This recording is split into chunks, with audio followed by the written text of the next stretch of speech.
क्या हुआ, असंतोष पैदा होना शुरू हो गया, है ना, किसके बीच में, डच लैंग्वेज बोलने वाली कम्युनिटी के बीच में, जिन्होंने who got the benefit of economic development, जिन्हें अर्थव्यवस्था, जो आर्थिक विकास का जो लाभ था वो बाद में प्राप्त हुआ था, एंड एजुकेशन, किसका, आर्थिक विकास का और एजुकेशन का जो उन्हें लाभ था वो बाद में प्राप्त हुआ था, ठीक है।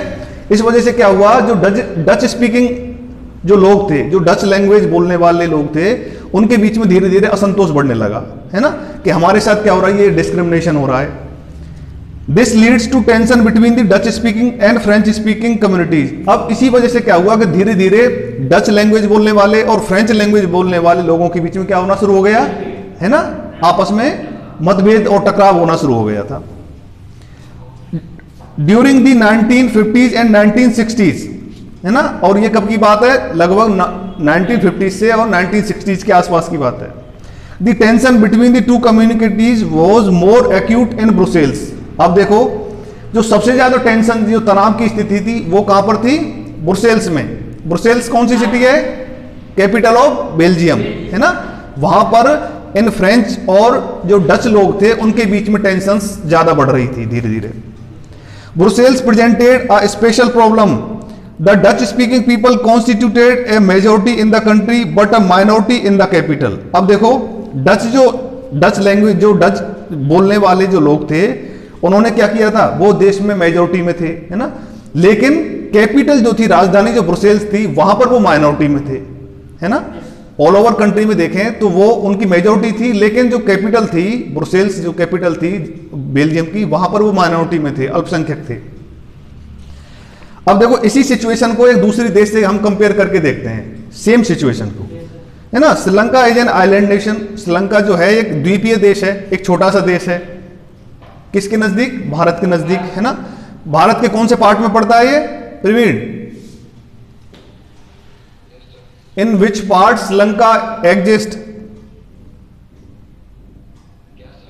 इन which part Sri Lanka is situated, in which part of India, in northern part, southern part, eastern part या वेस्टर्न पार्ट, हाँ साउथर्न पार्ट में है नीचे, है ना। इंडिया एक आइलैंड नेशन है।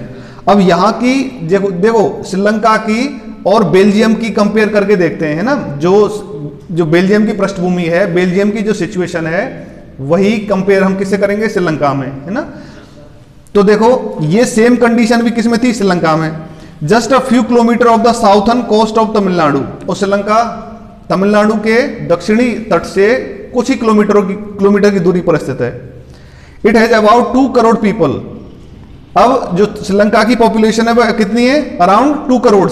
किसके, कौन, हमारे इंडिया के कौन से स्टेट के इक्वल है, हरियाणा के, है ना, अभी ऊपर पढ़ा है ना हमने, है ना, क्योंकि बेल्जियम की जो कैपिटल वो पॉपुलेशन थी वो हरियाणा के आधी थी बिल्कुल, और श्रीलंका की जो पॉपुलेशन है वो अराउंड किसके बराबर है, हरियाणा के बराबर है ना, और लगभग 2 करोड़ पॉपुलेशन है उसकी। About the same in Haryana, है ना। दूसरे देशों की तरह दक्षिण एशिया रीजन में श्रीलंका है जो डाइवर्स पॉपुलेशन। अब श्रीलंका में भी क्या है, एक डाइवर्सिटी है, विविधता है जनसंख्या में, है ना। यहां भी अलग अलग धर्मों को, जाति और वर्गों के लोग रहते हैं।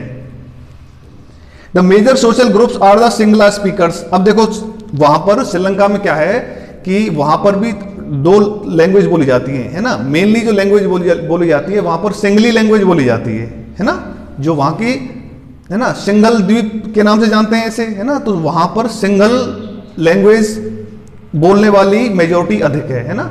और दूसरी जो मेजर लैंग्वेज है जो अधिक बोलने वाले लोग हैं वो है तमिल, ठीक है।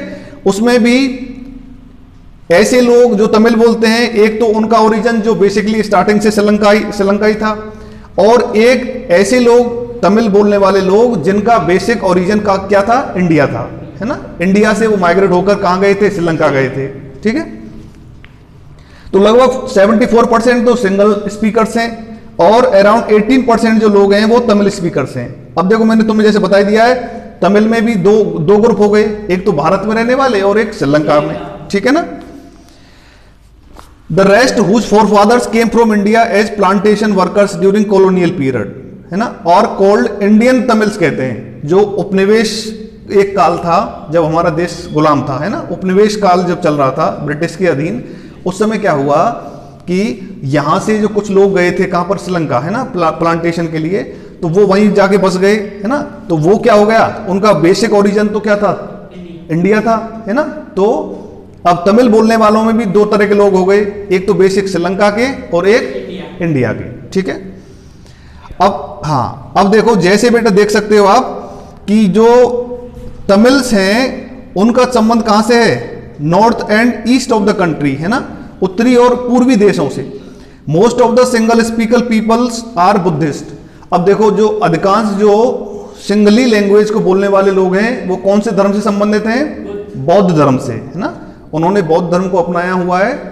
आपने पढ़ा होगा जब अशोक के बारे में जब पढ़ते हैं मौर्य वंश में, तो अशोक ने अपने पुत्र किसको, संघमित्रा और किसको भेजा था बताओ,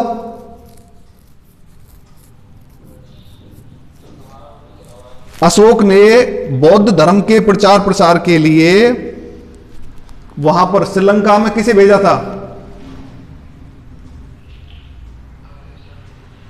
पढ़ा है नहीं पढ़ा है,